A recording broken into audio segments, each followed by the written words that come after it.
Tak dobrý den, zatímco nám Amaru odmražuje komoru ledu, tak se můžeme podívat na výsledky citronu, což je trošku záludná potravina. Obecně ty citrusy vyžadují trošku víc času a myslím si, že je to i z toho důvodu, že i když je nakrájíme, tak vlastně oni pořád mají takový jakoby tu uzavřenou strukturu, ty buňky, a té vodě se z toho úplně moc nechce.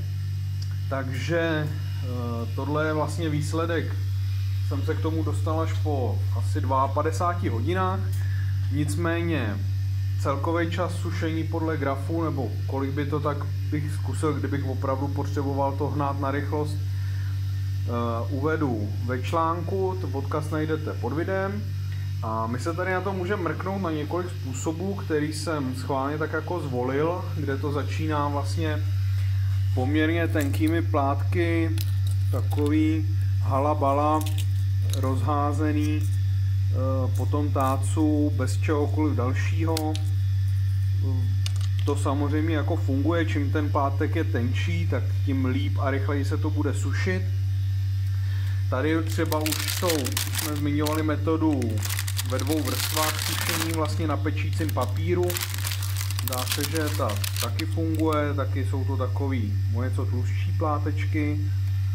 A vlastně na každém tom tácu, co vidíte, je zhruba kilo citronů, protože ty pytlíky půlkilový, co jsem kupoval, nebyly vždycky úplně přesně půl kila, někdy to bylo 500, někdy 600, takže celkem tam může být kilo nebo 1,1 kg. Takže spíš vidíte jako různý způsoby, jak to rozstřídit. Tady vidíte, jsou zase tak jakoby hodně halabala, to nazvem, kde pořád se to zdá jakoby v pohodě vysušený. Samozřejmě lepkavý to zůstane, nicméně nikde tam necítím žádnou vlhkost. Můžete vidět, drolí se to v podstatě úplně na prášek.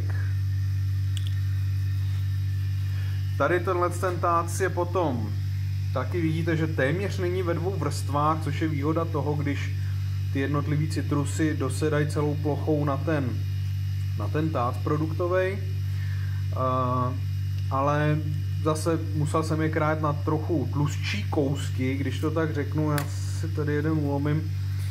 To můžete vidět, to už jako jsou i centimetrové plátky. Zkusíme opět rozlomit. Jednou rukou se to dělá blbě. Nicméně po těch 52 hodinách to už by bylo opravdu divný, kdybych v tom cítil nějakou vlhkost. Jo. To by mě docela samotného překvapilo, kdyby v tom bylo něco vlhkého.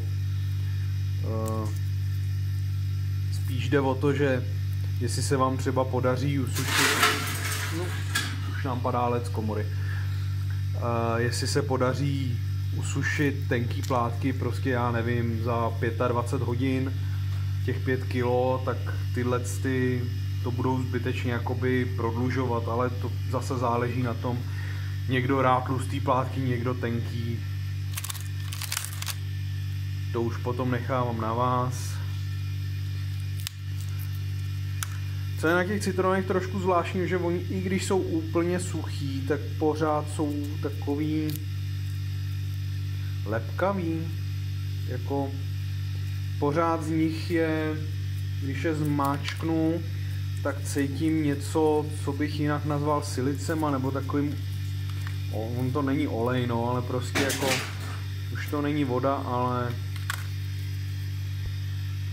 pořád je to tam trochu cítit, no. Takže toliko. Citrony, suprový úplně do čaje, v létě bombastický, hodit si opravdu rád doporučuji jeden pláteček do skleničky s vodou, prochutí to úplně všechno, tak jak to čerstvý citron nedokáže samozřejmě, protože ten už v sobě vodu má, takže určitě doporučujeme k vyzkoušení. Takže díky za pozornost a u dalšího videa.